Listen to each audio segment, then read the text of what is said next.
ওম শান্তি ২৬ মাৰ্চ ২০২১ প্ৰাতঃ মুৰলী। আজি বাবাৰ মহাবাক্য। মৰমৰ সন্তানসকল, সকলোতকৈ ডাঙৰ বেমাৰ হ'ল দেহ অভিমানৰ। ইয়াৰ কাৰণেই পতন হৈছে। সেই কাৰণে এতিয়া দেহী অভিমানী হোৱা। আজিৰ প্ৰশ্ন, তোমালোক সন্তানসকলৰ কৰ্মাতীত অৱস্থা কেতিয়া হ'ব? উত্তৰ, যেতিয়া যোগবলেৰে কৰ্মভোগৰ ওপৰত বিজয় প্ৰাপ্ত কৰিবা, পূৰা দেহী অভিমানী হ'বা। এই দেহ অভিমানৰেই ৰোগ সকলোতকৈ ডাঙৰ। ইয়াৰ কাৰণে সৃষ্টি পতিত হৈ গৈছে। দেহী অভিমানী হোৱা, তেতিয়া সেই আনন্দ, সেই নিচা থাকিব, চলনৰো শুধৰণি হ'ব। গীত। নিশাৰ পথিক ভাগৰি নপৰিবা। ওম শান্তি। পথিকৰ অৰ্থটো সন্তানসকলে শুনিলে। তোমালোক ব্ৰহ্মা মুখ বংশাৱলী ব্ৰাহ্মণসকলৰ বাহিৰে অন্যটো কোনেও বুজাব নোৱাৰে। তোমালোক যিসকল দেৱী দেৱতা আছিলা, হওঁতে মনুষ্যই আছিলা, কিন্তু তোমালোকৰ চৰিত্ৰ বহুত ভাল আছিল। তোমালোক সৰ্বগুণ সম্পন্ন, 16 কলা সম্পন্ন আছিলা। তোমালোক বিশ্বৰ মালিক আছিলা। হীৰাতুল্যৰ পৰা কৰিতুল্য কেনেকৈ হ'লা, এয়া কোনো মনুষ্যই নাজানে। তোমালোকেও পুৰুষাৰ্থৰ ক্ৰমানুসৰি পৰিৱৰ্তন হৈছা। এতিয়া তোমালোক দেৱতা হোৱা নাই, পুনৰুজ্জীৱিত হৈ আছা। কোনোবা অলপ সলনি হৈছে, কাৰোবাৰ 5%, কাৰোবাৰ 10% চৰিত্ৰ সলনি হৈ যায়। জগতৰ লোকে এইটো গম নাপায় যে ভাৰতেই স্বৰ্গ আছিল। এনেকৈ কয়ও যে যীশুখ্ৰীষ্টৰ 3000 বছৰ পূৰ্বে ভাৰতত দেৱী দেৱতা আছিল। তেওঁলোকৰ এনেকুৱা গুণ আছিল যে তেওঁলোকক ভগৱান ভগৱতী বুলি কৈছিল। এতিয়াতো সেই গুণ নাই। মনুষ্যই বুজিব নোৱাৰে, ভাৰত যি ইমান চহকী আছিল, সেই ভাৰতৰ আকৌ পতন কেনেকৈ হ'ল, সেয়াও পিতাইহে বহি বুজায়। তোমালোকেও বুজাব পাৰা, যাৰ চৰিত্ৰ শুধৰণি হৈছে। পিতাই কয়, হে সন্তানসকল, তোমালোক যেতিয়া দেৱী দেৱতা আছিলা, তেতিয়া আত্ম অভিমানী আছিলা। আকৌ যেতিয়া ৰাৱণ ৰাজ্য আৰম্ভ হ'ল, তেতিয়া দেহ অভিমানী হৈ গ'লা। এই দেহ অভিমানৰ সকলোতকৈ ডাঙৰ বেমাৰ তোমালোকৰ লাগি গ'ল। সত্যযুগত তোমালোক আত্ম অভিমানী আছিলা, বহুত সুখী আছিলা।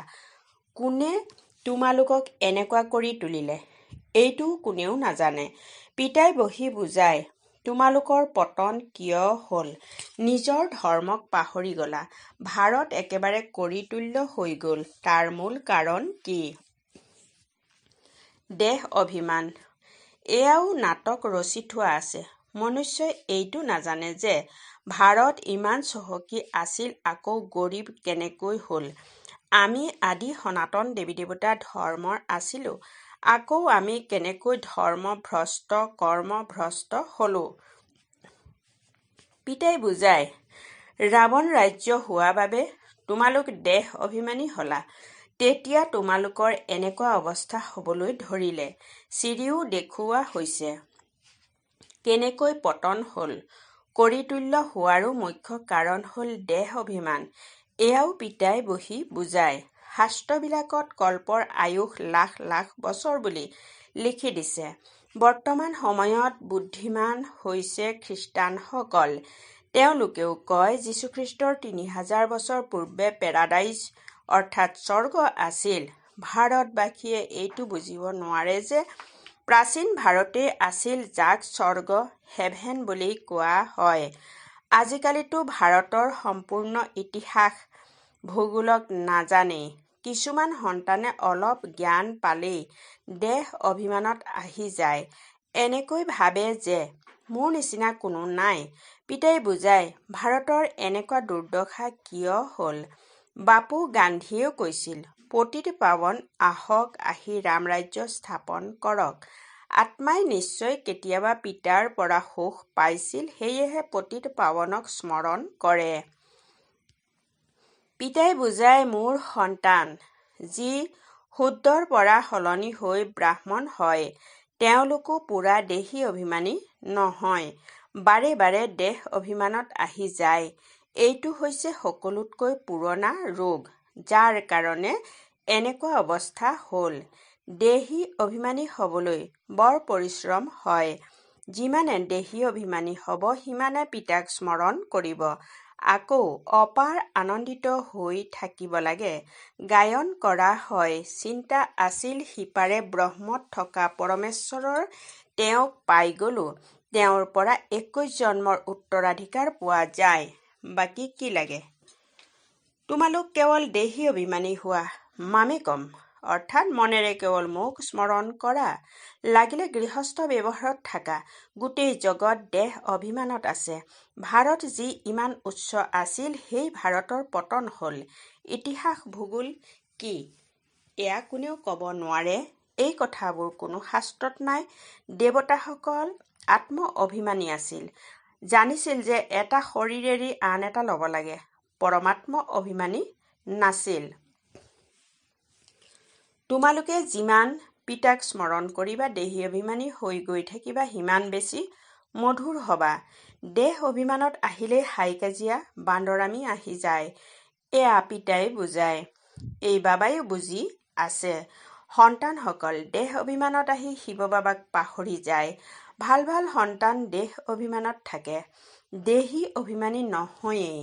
তোমালোকে যিকোনো লোককে এই বেহদৰ ইতিহাস ভূগোল বুজাব পাৰা।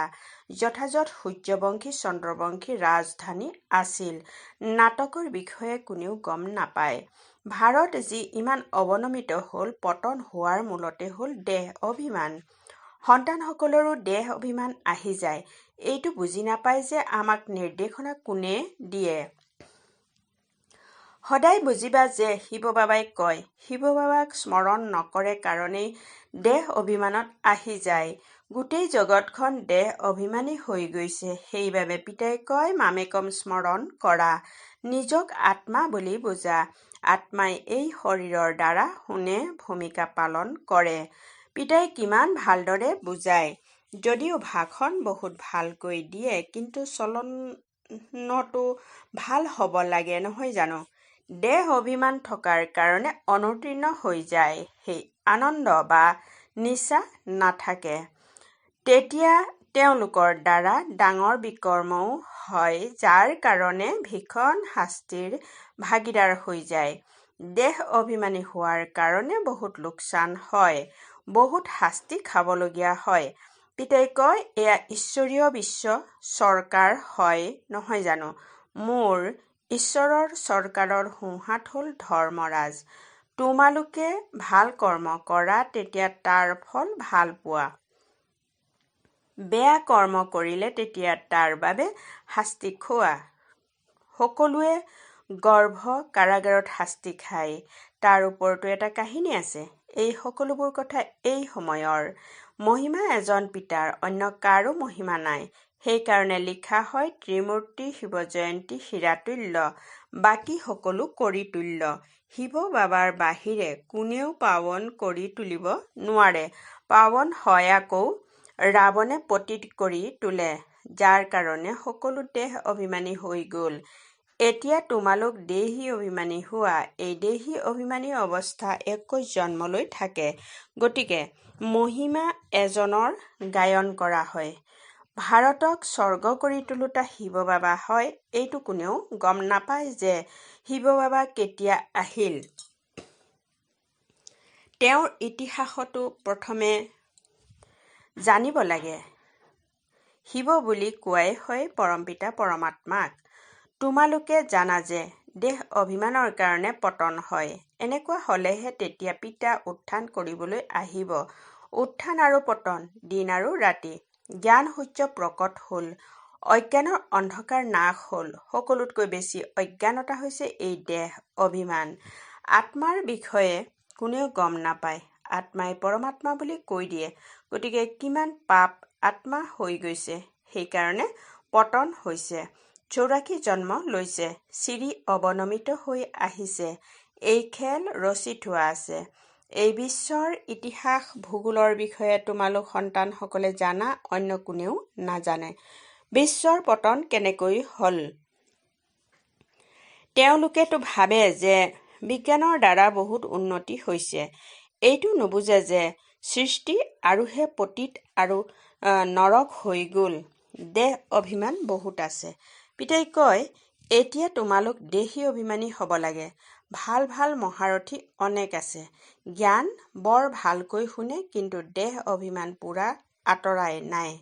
দেহ অভিমানৰ কাৰণে কিছুমানৰ ক্ৰোধৰ অংশ, কিছুমানৰ মোহৰ অংশ কিবা নহয় কিবা আছে। চৰিত্ৰ শুধৰণি হ'ব লাগে, বহুত মধুৰ হ'ব লাগে। সেয়ে দৃষ্টান্ত দিয়ে, সিংহ ছাগলীয়ে একেলগে পানী খায়। তাত এনেকুৱা কোনো দোষ দিয়া জন্তুও নাথাকে। এই কথাবিলাকো কাচিতহে কোনোবাই বুজি পায়। বুজোতাসকল ক্ৰমানুসৰি হয়।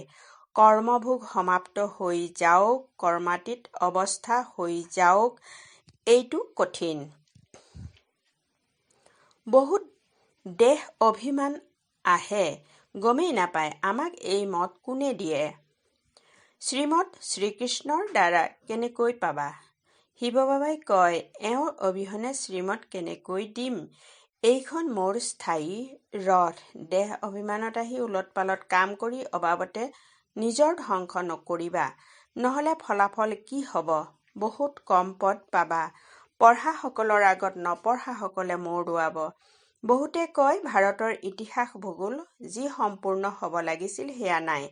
গতিকে তেওঁলোকক বুজাবলগীয়া হয়।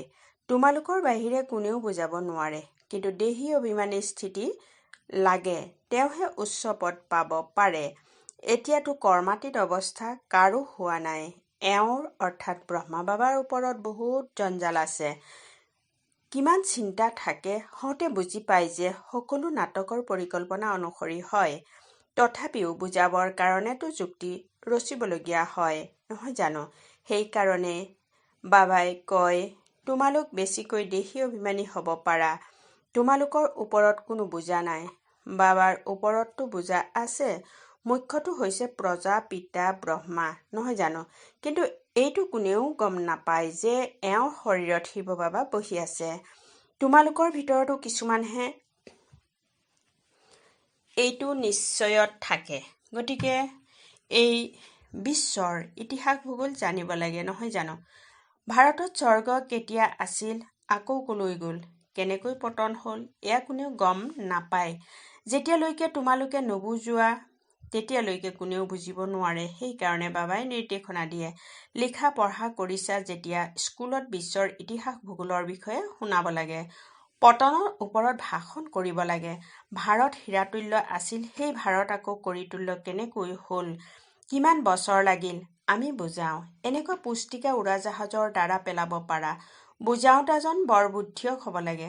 চৰকাৰে বিচাৰিলে তেতিয়া চৰকাৰৰেই প্ৰেক্ষাগৃহ বিজ্ঞান ভৱন, যিটো দিল্লীত আছে, তালৈ সকলোকে নিমন্ত্ৰণ দিব লাগে। বাতৰি কাকততো প্ৰকাশ কৰিব লাগে। কাৰ্ডো সকলোলৈকে পঠিয়াই দিয়া। আমি আপোনাক গোটেই বিশ্বৰ ইতিহাস ভূগোল আদিৰ পৰা অন্তলৈকে বুজাওঁ। নিজেই আহিব যাব। পইচাৰতো কথাই নাই। ধৰি লোৱা মই কাৰোবাক পালো, উপহাৰ দিলে, তেতিয়া আমি ল'ব নোৱাৰো। সেৱা কৰিবৰ কাৰণে কামত লগাব, বাকী আমি ল'ব নোৱাৰো। পিতাই কয়, মই তোমালোকৰ পৰা দান লৈ কি কৰিম? যাৰ বাবে পাছত ভৰপূৰ কৰি দিব লাগিব। মই বৰ চতুৰ বেপাৰী হওঁ। ভাল বাৰু, অতি মৰমৰ। কল্পৰ পাছত পুনৰাই লগ পোৱা সন্তানসকলৰ প্ৰতি মাতা পিতা বাপ দাদাৰ স্নেহপূৰ্ণ স্মৰণ আৰু সুপ্ৰভাত। আত্মিক পিতাৰ আত্মিক সন্তানসকলক নমস্কাৰ। ধাৰণাৰ বাবে মুখ্য সাৰ নম্বৰ 1, দেহ অভিমানত আহি কোনো ওলোটা কাৰ্য কৰিব নালাগে। দেহী অভিমানী হোৱাৰ পুৰা পুৰুষাৰ্থ কৰিব লাগে। নিজৰ চলন শুধৰাই থাকিব লাগে। নম্বৰ 2, বহুত মধুৰ শীতল হ'ব লাগে। ভিতৰত ক্ৰোধ মোহৰ যি ভূত আছে সেয়া আঁতৰাই দিব লাগে। আজিৰ বৰদান। সময়ৰ শ্ৰেষ্ঠ সম্পদ সফল কৰি সদায় আৰু সৰ্বসফলতামূৰ্ত হোৱা। বহলাই এনেদৰে কোৱা হৈছে, যিসকল সন্তানে সময়ৰ সম্পদ নিজৰ বা সকলোৰে কল্যাণৰ প্ৰতি ব্যৱহাৰ কৰে, তেওঁলোকৰ সকলো সম্পদ স্ৰোতঃ জমা হৈ যায়। সময়ৰ মহত্বক জানি তাক সফল কৰোঁতাসকলে সংকল্পৰ সম্পদ, আনন্দৰ সম্পদ, শক্তিৰ সম্পদ, জ্ঞানৰ সম্পদ আৰু শ্বাসৰ সম্পদ এই সকলো সম্পদ স্ৰোতঃ জমা কৰি লয়। কেৱল অৱহেলা কৰিবলৈ এৰি সময়ৰ সম্পদক সফল কৰা তেতিয়া সদায় আৰু সৰ্বসফলতামূৰ্ত হৈ যাবা। শ্লোগান: একাগ্ৰতাৰ দ্বাৰা সাগৰৰ তলিত গৈ অনুভৱৰ হীৰা মুকুতা প্ৰাপ্ত কৰা মানে অনুভৱী মূৰ্ত হোৱা। ওম শান্তি। মাতেশ্বৰীজীৰ অমূল্য মহাবাক্য। ১ নম্বৰ, তমোগুণী মায়াৰ বিস্তাৰ। সতোগুণী, ৰজোগুণী, তমোগুণী এই তিনিটা শব্দই কয় ইয়াক যথাৰ্থভাৱে বুজাৰ আৱশ্যক। মনুষ্যই ভাবে এই তিনিওটা গুণ একেলগে চলি থাকে, কিন্তু বিবেকে কি কয়? কি এই তিনিওটা গুণ একেলগে চলি আহি থাকেনে? বা তিনিওটা গুণৰ ভূমিকা বেলেগ বেলেগ যুগত থাকে? বিবেকেতো এনেকৈ কয় যে এই তিনিওটা গুণ একেলগে নচলে। যেতিয়া সত্যযুগ হয় তেতিয়া সতোগুণ, দাপৰত ৰজোগুণ, কলিযুগত তমোগুণ। যেতিয়া সতোগুণ থাকে তেতিয়া তমো ৰজো নাথাকে, যেতিয়া ৰজোগুণ থাকে তেতিয়া আকৌ সতোগুণ নাথাকে। এয়া মনুষ্যইতো এনেকৈ বুজি বহি আছে যে এই তিনিওটা গুণ একেলগে চলি আহি থাকে। এনেকৈ কোৱাটো ভীষণ ভুল। তেওঁলোকে ভাবে যেতিয়া মনুষ্যই সঁচাকৈ পাপ কৰ্ম নকৰে তেন্তে তেওঁ সতোগুণী। কিন্তু বিবেকে কয় যেতিয়া আমি কওঁ সতোগুণ তেন্তে এই সতোগুণৰ অৰ্থ হ'ল সম্পূৰ্ণ সুখ, অৰ্থাৎ গোটেই সৃষ্টি সতোগুণী। বাকী এনেকৈ নকয় যে যিয়ে সঁচা কয় তেওঁ সতোগুণী আৰু যিয়ে মিছা কয় তেওঁ কলিযুগী তমোগুণী। এনেকৈয়ে জগতখন চলি আহিছে। এতিয়া যেতিয়া আমি সত্যযুগ বুলি কওঁ তেন্তে ইয়াৰ অৰ্থ হ'ল গোটেই সৃষ্টিত সতোগুণ, সতো প্ৰধান হোৱা উচিত। অৱশ্যে হয়, কোনো সময়ত এনেকুৱা সত্যযুগী সৃষ্টি আছিল য'ত গোটেই সংসাৰ সতোগুণী আছিল। এতিয়া সেই সত্যযুগ নাই। এতিয়াটো হৈছে কলিযুগ, অৰ্থাৎ গোটেই সৃষ্টিত তমো প্ৰধানতাৰ ৰাজ্য। এই তমোগুণী সময়ত আকৌ সতোগুণী ক'ৰ পৰা আহিল? এতিয়া হ'ল ঘোৰ অন্ধকাৰ, যাক ব্ৰহ্মাৰ ৰাতি বুলি কয়। ব্ৰহ্মাৰ দিন হ'ল সত্যযুগ আৰু ব্ৰহ্মাৰ ৰাতি হ'ল কলিযুগ। গতিকে আমি দুয়োকে মিলাব নোৱাৰোঁ। ২ নম্বৰ, কলিযুগী অসাৰ সংসাৰৰ পৰা সত্যযুগী সাৰযুক্ত সৃষ্টিলৈ লৈ যোৱাটো একমাত্ৰ পৰমাত্মাৰেই কাম। এই কলিযুগী সংসাৰক অসাৰ সংসাৰ বুলি কিয় কয়? কিয়নো এইখন জগতত কোনো সাৰ নাই, অৰ্থাৎ কোনো বস্তুতে সেই শক্তি নাই, অৰ্থাৎ সুখ, শান্তি, পবিত্ৰতা নাই, যি এই সৃষ্টিত কোনো সময়ত সুখ, শান্তি, পবিত্ৰতা আছিল। এতিয়া সেই শক্তি নাই কিয়নো এইখন সৃষ্টিত ৫ ভূতৰ প্ৰৱেশতা হৈ আছে। সেইকাৰণে এইখন সৃষ্টিক ভয়ৰ সাগৰ অথবা কৰ্মবন্ধনৰ সাগৰ বুলি কয়। সেইকাৰণে মনুষ্য দুখী হৈ পৰমাত্মাক আহ্বান কৰি আছে। পৰমাত্মা আমাক ভৱসাগৰৰ পৰা পাৰ কৰা। ইয়াৰ পৰা সিদ্ধ হয় যে নিশ্চয় কোনো অভয় অৰ্থাৎ নিৰ্ভয়তাৰো সংসাৰ আছে যলৈ যাব বিচাৰে। সেইকাৰণে এইখন সংসাৰক পাপৰ সাগৰ বুলি কয়, যিখন পাৰ হৈ পুণ্য আত্মা থকা সৃষ্টিলৈ যাব বিচাৰে। গতিকে জগত দুখন, এখন সত্যযুগী সাৰযুক্ত জগত, আনখন হ'ল কলিযুগী অসাৰ জগত। দুয়োখন জগত এই সৃষ্টিতেই হয়। এতিয়া পৰমাত্মাই সেই সাৰযুক্ত জগত স্থাপন কৰি আছে। ভাল বাৰু। ওম শান্তি।